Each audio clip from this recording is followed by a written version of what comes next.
ಅಂಗನವಾಡಿ ಅವರಿಗೆ ಇವ್ರ ಯೋಗ್ಯತೆಗೆ ₹1000 ಜಾಸ್ತಿ ಮಾಡಿದ್ದಾರೆ. ಅವ್ರಿಗೆ ಕೊಡ್ಬೋದಾಯ್ತು ಜಾಸ್ತಿ. ಅಂಗನವಾಡಿಯವ್ರಿಗೆ ಕೊಡಕ ಇಲ್ಲ ದುಡ್ಡು, ಆಶಾ ಕಾರ್ಯಕರ್ತರಿಗೆ ದುಡ್ಡಿಲ್ಲ. ಅಂಗನವಾಡಿಯಲ್ಲಿ ಅಡಿಗೆ ಮಾಡುವಂತ ತಾಯಂದಿರೇನಿದ್ದಾರೆ ಅವ್ರಿಗೆ ಕೊಡಕ್ ದುಡ್ಡಿಲ್ಲ.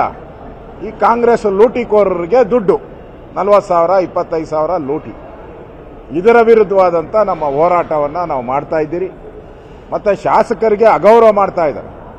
ನಾವು ಚುನಾಯಿತ ಪ್ರತಿನಿಧಿಗಳು, ಶಾಸಕರೆಲ್ಲರೂ ಎಲೆಕ್ಟ್ ಆಗಿದ್ದಾರೆ. ಎಲೆಕ್ಟ್ ಆಗಿರೋರ ಮೇಲೆ ಒಬ್ಬನ್ನ ನೇಮಕ ಮಾಡಿ ಅವನು ಪ್ರತಿ ರೇಷನ್ ಅಂಗಡಿಗೂ ರೇಟ್ ಫಿಕ್ಸ್ ಮಾಡ್ತಾರೆ. ನ್ಯಾಯಬೆಲೆ ಅಂಗಡಿಗಳಿಗೆ ಹೋಗಿ ರೇಟ್ಗಳನ್ನು ಫಿಕ್ಸ್ ಮಾಡ್ತಾರೆ. ಅಕ್ರಮ ಇಲ್ಲಿಂದನೇ ಶುರುವಾಗ್ತಾ ಇದೆ. ಇವೆಲ್ಲದರ ವಿರುದ್ಧ ಇವತ್ತು ಸಾರ್ವಜನಿಕರಿಗೆ ನಾನು ತಿಳಿಸುವಂಥದ್ದು, ಇದು ಟ್ಯಾಕ್ಸ್ ಪೇಯರ್ಸ್ ಹಣ, ನಿಮ್ಮ ಹಣ, ಇದು ಕಾಂಗ್ರೆಸ್ಸಿನ ಜೋಬ್ಗೆ ಹೋಗ್ತಾ ಇದೆ. ಅದರ ವಿರುದ್ಧ ನಾವು ಪ್ರತಿಭಟನೆಯನ್ನ ನಾವು ಮಾಡ್ತಾ ಇದ್ದೀರಿ.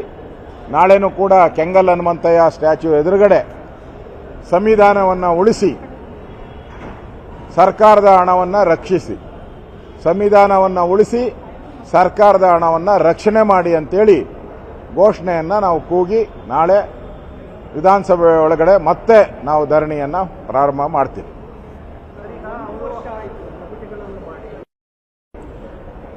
ಅವರು ಕಮಿಟಿ ನೇಮಕ ಮಾಡೋಕ್ಕೆ ಬಹಳ ಸಮಯ ತಗೊಂಡಿದ್ದಾರೆ. ಕೆಲವು ಕಡೆ 3 ತಿಂಗಳಲ್ಲಿ ಮಾಡಿದ್ದಾರೆ, ಕೆಲವು ಕಡೆ 6 ತಿಂಗಳಲ್ಲೂ. ಅವ್ರ ಕಾಟ ಇವಾಗ ಶುರುವಾಗಿದ್ದು. ಯಾವಾಗ ಅವರು ರೇಷನ್ ಅಂಗಡಿಗಳವರೆಲ್ಲ ಕರೆದು ಸಭೆ ಮಾಡಿ ಮಂತ್ಲಿ ಫಿಕ್ಸ್ ಮಾಡ್ತಾ ಇದ್ದಾರೋ ಅವಾಗ ನಮಗೆಲ್ಲ ಅರ್ಥ ಆಯಿತು ಇದು ಲೂಟಿ ಮಾಡೋಕ್ಕೆ ಮಾಡಿರೋಂಥ ಸ್ಕೀಮ್ ಅಂತೇಳಿ. ಅದಕ್ಕೋಸ್ಕರ ನಾವೆಲ್ಲ ಈಗ ಇದನ್ನ ಹೋರಾಟವನ್ನು ಪ್ರಾರಂಭ ಮಾಡಿದ್ದೇವೆ. ಇದು ಕಾಂಗ್ರೆಸ್ಸಿನ ಶಾಸಕರಿಗೂ ಇಷ್ಟ ಇಲ್ಲ. ಅಲ್ಲಿ ಯಾರು ಆಸ್ಪಿರೆಂಟ್ ಆಗಿದ್ರು, ಕಾಂಗ್ರೆಸ್ಸಿನ ಯಾರು MLA ಇದ್ದಾರೆ ಅವರು ಟಿಕೆಟ್ ಸಿಕ್ತು. ಯಾರಿಗೆ MLA ಟಿಕೆಟ್ ಸಿಕ್ಕಿಲ್ಲ ಅವನಿಗೆ ಈ ಚೇರ್ಮನ್ ಕೊಟ್ಟಿದ್ದಾರೆ. ಅವರಲ್ಲೂ ಕೂಡ ಬಹಳ ಕೋಪ ರೋಷ ಎಲ್ಲ ಇದೆ ಇದ್ರ ಬಗ್ಗೆ. ಮತ್ತೆ ಅಭಿವೃದ್ಧಿಗೆ ಹಣ ಕೊಡ್ತಾ ಇಲ್ಲ. ಕಾಂಗ್ರೆಸ್ ಶಾಸಕರಿಗೂ ಇದ್ರ ವಿರೋಧ ಇದೆ.